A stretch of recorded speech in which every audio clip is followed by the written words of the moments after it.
الشاورما الإيطالية على الأصول لحتى تدلعوا حالكم وترتاحوا من الأكل الجاهز ونعملها في البيت. ليش ما نعملها في البيت؟ كتير أطيب وأنظف وأذكى. بنجيب الدجاج، كان مثلا صدور دجاج أو الفخاد، بننظفها كتير منيح من أي قطع زيادة.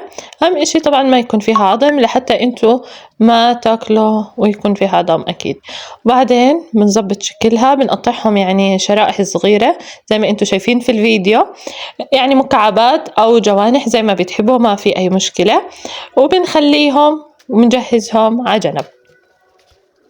وبالنسبة أنا للعظام ما كبيتهم، خليتهم عادي مع الطبخة لحتى تطبخ على النار لحتى يرخوا طعم ونكهة مع القطع الدجاج، راح تكون كتير زاكية. وبالمناسبة أنا عملتها هون الشاورما الإيطالية بالدجاج، يعني بالنسبة إلي بحبها أكتر من اللحمة. ولنحضر لتتبيلة الدجاج بنحتاج هون عنا لبن معلقتين كبار ل3 حسب كمية الدجاج. أنا بس هون استعملت يعني قطعتين صدرين من الدجاج، فكميتهم يعني معلقتين ل3.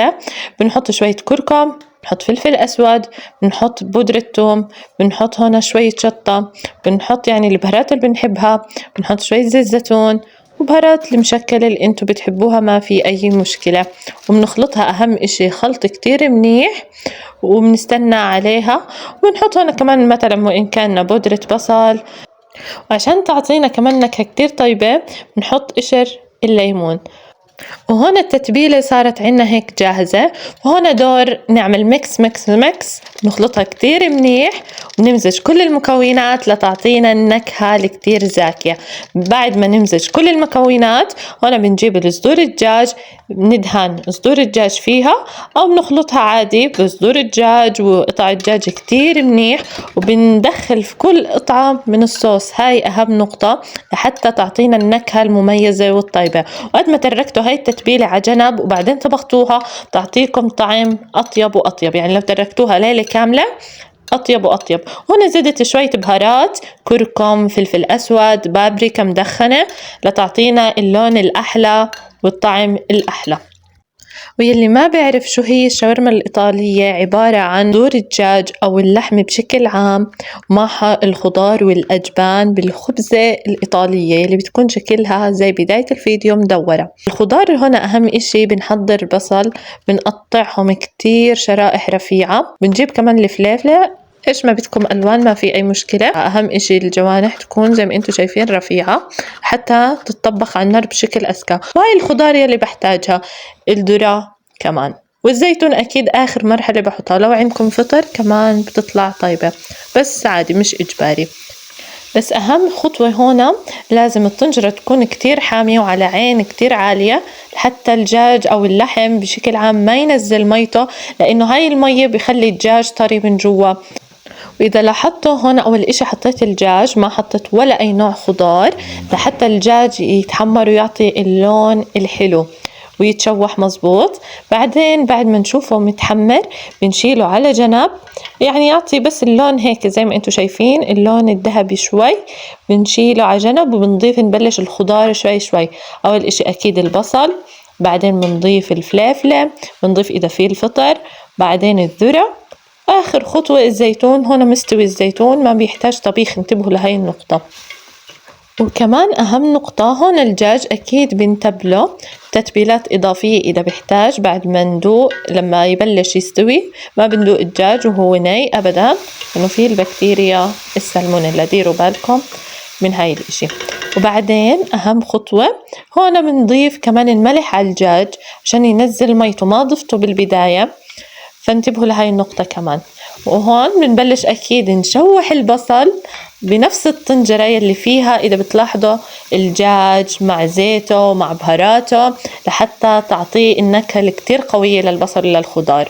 بنصير نشوح البصل يعطيه برضو اللون الذهبي الحلو، بنصير نضيف الخضار التانية زي ما حكيت.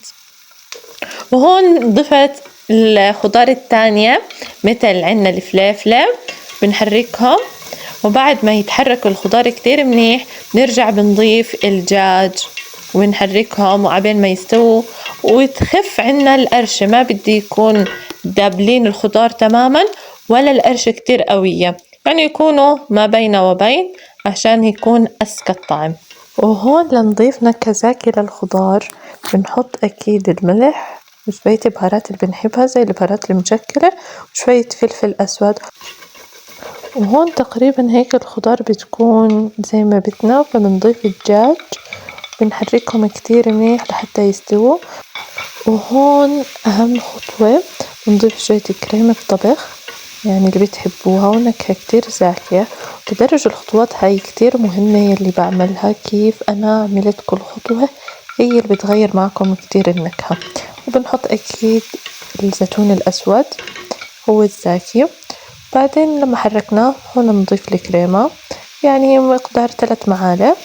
بنحركهم كتير منيح بنخليهم شوي يتطبخوا هيك تقريبا الأكلة شبه جاهزة. وهون بنبلش نحضر للساندويش. حتى نحضر للساندويش بنجيب الخبز الإيطالي هذا الدائري بنروح نحمره أهم إشي عشان يعطي النكهة الزاكية وتكون السندويشة سخنة. بعد ما تحمرت بطريقة زاكية كان جريل عندكم عادي استخدموه، أنا عادي في مقلاية حمرته بزبط طبعا. وحضرت المايونيز بس حطيت معاه توم وهرسته كتير منيح أو بودرة توم لحتى تصير مثومة بأسرع طريقة هاي.